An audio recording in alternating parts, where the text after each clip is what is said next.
you can see that something screwy about this whole narrative about Fed independence and the Board of Governors and the sacrosanct thing. They got their 14-year terms in it. And the reason is, the thing that occurred to me as I was doing research on this topic and thinking about it, is that why do we care so much about who the chair of the Fed is?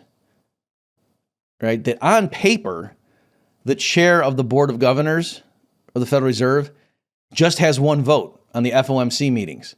So yes, the chair of the Board of Governors, way back in the day, it was Paul Volcker, and then it was Alan Greenspan, and then it was Ben Bernanke and Janet Yellen, and now Powell.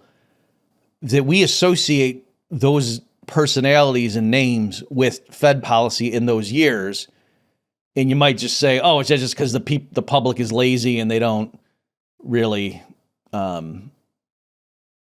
They don't have the bandwidth to sit there and keep track of all the different members of the FOMC. And no, it's more than that. I think it's correct to associate the Federal Reserve's policies in a given tenure with who the chair is at that time, because if you look at the voting records, it is very often the case that when the Fed periodically meets and the FOMC votes, that they all are unanimous in terms of their decision. And then yes, the Fed chair is the public face of the Fed, goes out to the press conference and reports, this is what we just decided over the last 2-day meeting, and blah, blah, blah, blah, blah, and fields questions and whatever.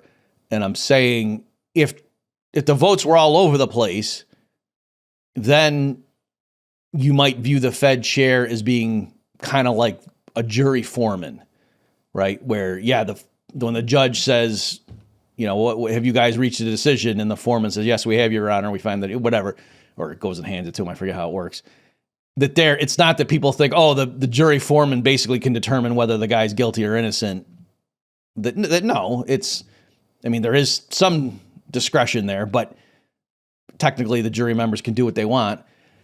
But I'm saying with the FOMC, it's not like that, at least in practice, because it's almost always unanimous, or at best, there's one dissenting vote.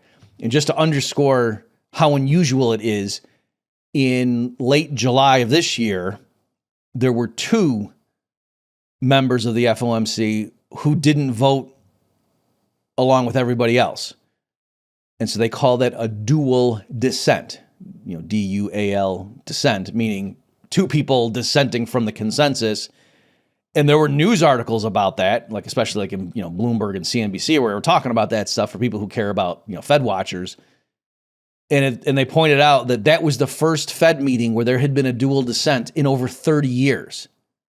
Right? The Fed meets periodically every year, and they were saying, and there's 12 members typically. There could be vacancies and things, but in general, it's 12 people voting at those FOMC meetings.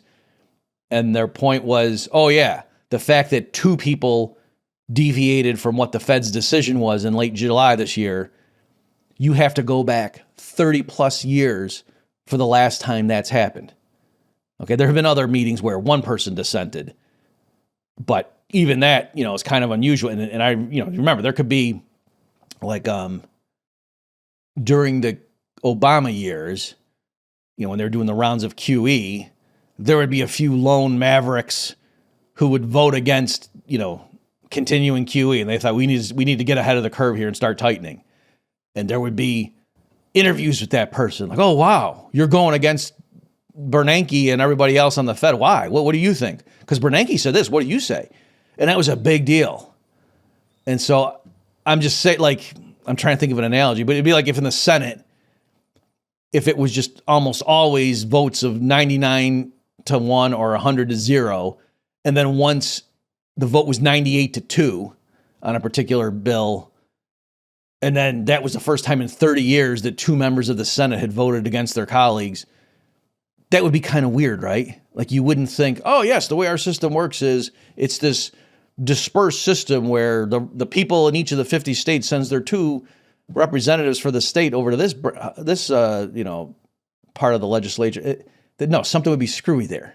And so likewise here, why they call it the Federal Reserve System, why they gave it that name, was because they knew in the early 1900s when bankers and certain politicians were plotting behind the scenes to create the Federal Reserve, they knew that we don't want to just have it be the Bank of America or the Bank of the United States, the way earlier incantations or iterations had been called, right?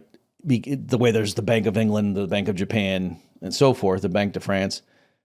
The reason they said it's the Federal Reserve System is because they knew Americans do not like centralized power. And so that was what led, that's where we're going to have 12 regional banks scattered across the country in all the big cities. And that the FOMC has this rotating thing where we get input from everybody. Even the smaller cities, occasionally their president of their Federal Reserve branch goes and gets to vote on monetary policy. And so that's how we ensure representation from across the country. And it's not just all consolidated in the hands of some dictator running the shit. And again, you can see that's all a farce, because in practice, the Fed almost always goes with what the Fed chair wants.